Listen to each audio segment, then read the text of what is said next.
Hello, my name is Trevor Cowan and I'm a contemporary shamanic practitioner,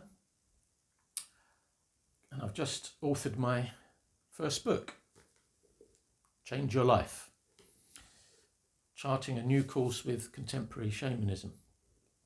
And this is available from the Book Dragon independent bookstore at 6 West Row, Stockton-on-Tees, or from their website, thebookdragon.co.uk. And today I'd just like to read a brief excerpt from the introduction.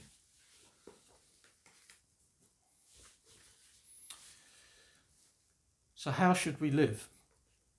We have to accept, to begin with, that we are a product of our ancestors, our families, our schooling, our peers, and our culture. Only in later life, when we are older and more independent, can we go out and discover more for ourselves, and if we so choose to, change our thinking, beliefs, and any negative behaviours. As any smoker trying to quit will tell you, this is not easy. If the change is not out of necessity in the form of a life-threatening disease or imminent danger, then as humans we seem quite content with the status quo. This is reflected in a general apathy for many world problems today.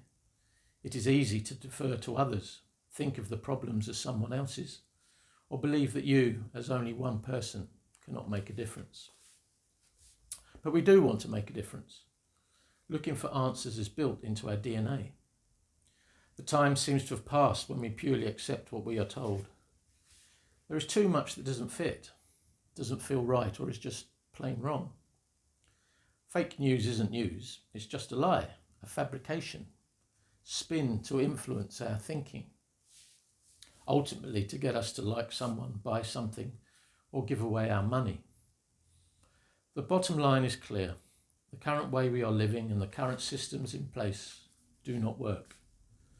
The world and all life upon it is in turmoil and a fight for survival. Sadly, seemingly moving towards catastrophe, not away from it. A change is both required and necessary, even if that change is just within ourselves. And change can take place. Hence you are reading this book, have read others on self-improvement, life coaching, philosophy or religion, have gone on courses or retreats, watched hours of uplifting videos on the net, subscribed to various positive social media groups or websites that generate thoughts for the day. Maybe you practice yoga or Tai Chi, meditate, or have a wooden heart on your wall that says, love is the answer. Excuse the flippancy. But hopefully you get my drift. We want to change. We want to grow. Are there answers in being spiritual or seeking a spiritual life? Undoubtedly. But do you have to be spiritual or religious to live a good and productive life? The truth of the matter is that you don't. Not a dictionary definition of being spiritual or religious per se, as we all have a spiritual side, even if it's just the joy of life and a caring, beating heart inside of us that we listen to now and again. But where are the tools and techniques to facilitate this change and explore what spirituality means in a non-religious context, or what being connected to nature means without becoming a farmer, tree surgeon or vet? As we urbanise and spend more time in front of our screens, our connection to nature and our relationship with the land has been eroded. But as much as we have been turning our backs upon it, we are linked to all life on this planet. From the air and water that sustains us, or the plant and animal-based food that gives us energy, to the relationships fostered with the animal kingdom, or the multitude of landscapes and climates in which we live.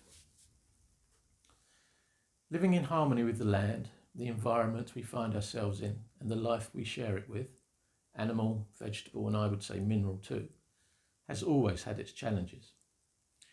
Ever since we first harnessed fire, we realised we could have some element of control over nature. Abusing this control has thrown us out of balance, given rise to power struggles, wars and famines, diseases and suffering. And with the increasing pace of industrialisation, we are seeing forest decimation and wildlife species extinctions. We know a problem exists, but what do we do about it? Again, apathy and the feeling of what can one person do may pervade. well, one person can make an incredible difference, principally to themselves. That is where we all must start, our relationship with ourselves. Understanding more about who you are, who you want to be, and looking at the areas you wish to change about yourself is no easy task, but it is possible. You can change and begin to look at things differently. By utilising tools and techniques similar to those used by your indigenous ancestors and working with the natural world, you can take great strides towards living the life you want to live. The chance to live a life well shouldn't be taken lightly.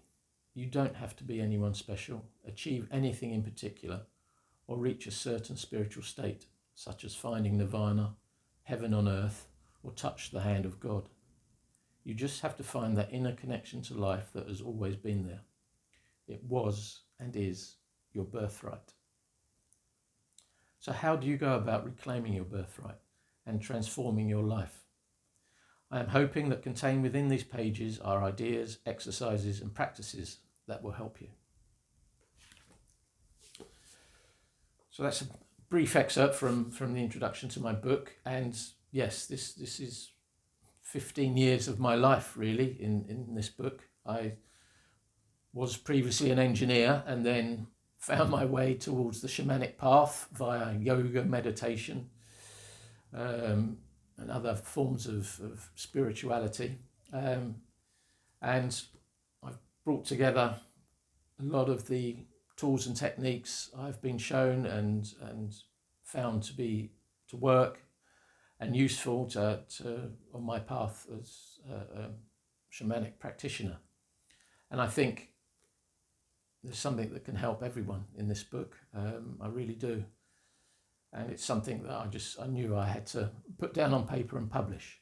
So if you'd like to learn more about shamanism and contemporary shamanism in particular, please check out my website, www.shamanichealth.org, or pop into my practice at the Bath Street Centre in Saltburn, North Yorkshire.